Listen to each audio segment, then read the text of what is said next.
আসসালামু আলাইকুম। বিসমিল্লাহির রহমানির রহিম। আমি সেকেন্দার আপনাদের সবার উদ্দেশ্যে দুটা কথা বলতে চাই। দয়া করে কথাগুলো গুরুত্ব দিবেন। কথাটা হচ্ছে, রমজান মাস রোজা রাখা সবার জন্যই ফরজ, নামাজও ফরজ। যারা একটা বাদ দিয়ে আর একটা করে, আমার মনে হয় না যে তাদের নামাজ আর রোজা হয়। আপনি নামাজ পড়বেন না, শুধু রোজা রাখবেন। এ রোজা রাখা পরনের কাপড় পিন্দা মনে হয় পাগড়ি বানা, মাথায় পাগড়ি বান্ধা একই কথা। 2 নম্বর কথা হচ্ছে, যাদের নামাজ নাই, লা দিনাল ইমান্না সালাতালাহু মান তারাকা সালাতান মুতাআম্মিদান ফাকাত কাফার। সালাত নাই, তার ইবাদত বন্দির কোনো দাম নাই।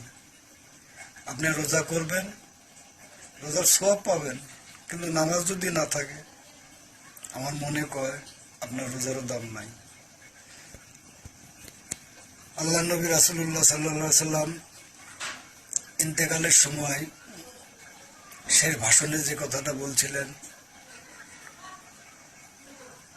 শেষ মুহূর্তে, মৃত্যুর শেষ মুহূর্তে, আসসালাত আসসালাত ওয়া মা মালাইকাত আইমানুকুম আসসালাত আসসালাত। হে আমার উম্মতেরা, সালাত কায়েম করো, নামাজ নামাজ নামাজ ছেড়ে দিও না। যারা নবীকে, আল্লাহ রাসূলকে ভালোবাসেন, তারা কথাটাকে গুরুত্ব দেবেন।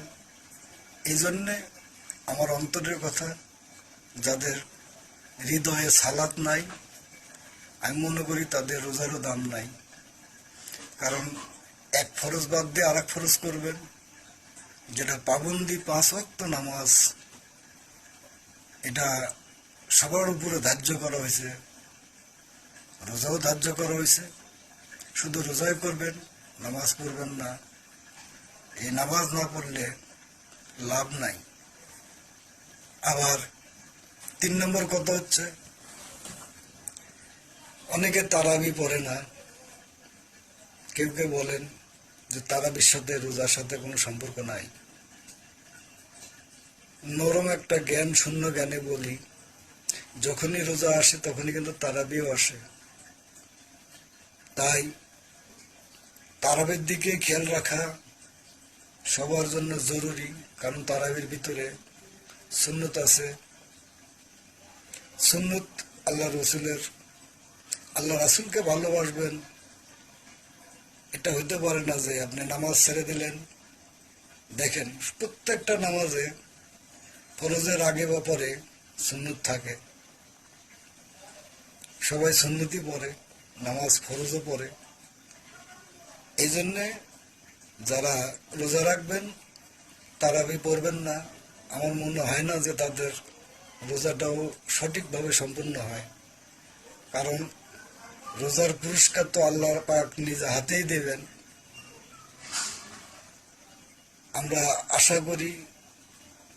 আমি আশা করি আপনারা নামাজ ছাড়বেন না। মুমিনের জন্য নামাজ ফরজ, নামাজ কেউ ছাড়বেন না। আরো একটা উদাহরণ দেখেন, আল্লাহ রাসূল সাল্লাল্লাহু আলাইহি সাল্লাম সাহাবীদেরকে নিয়ে বসে গল্প গুজব করতেছেন। বললেন যে কিয়ামতের দিন আমার উম্মতের ভিতর 73টা ফেকরা হবে, 72 দল যাবে দোজখে, 1 দল আসবে জান্নাতে।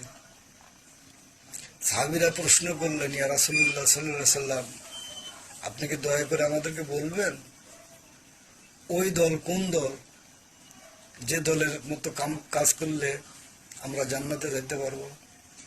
আল্লাহ পাক সূরা আসর নাযিল করলেন। আল্লাহ পাক ঘোষণা করে দিলেন, ইন্নাল ইনসানা লাফি খুশর।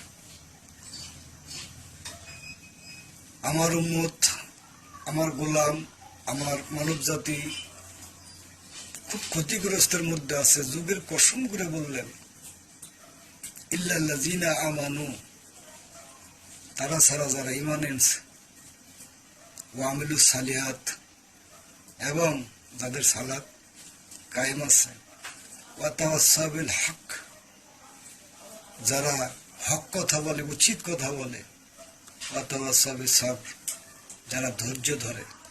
এই চারটা হিসেব করে দেখেন, সালাত যদি আপনার ভিতরে নাই, সূরা আসর আপনি মানলেন না, আমার মনে হয় না ভাই আপনারা ভুল করবেন। রোজা রাখেন, পাশাপাশি নামাজও পড়েন, আপনি সই শুদ্ধ হয়ে গেলেন। কালকে আমাদের দিনে হয়তো আপনার আমার গুনাহ আল্লাহ পাক মাফ করে দিবেন। দয়া করে আমার এই কথাগুলোর উপরে একটু গুরুত্ব দিবেন। আসসালামু আলাইকুম ওয়া রাহমাতুল্লাহি ওয়া বারাকাতুহু।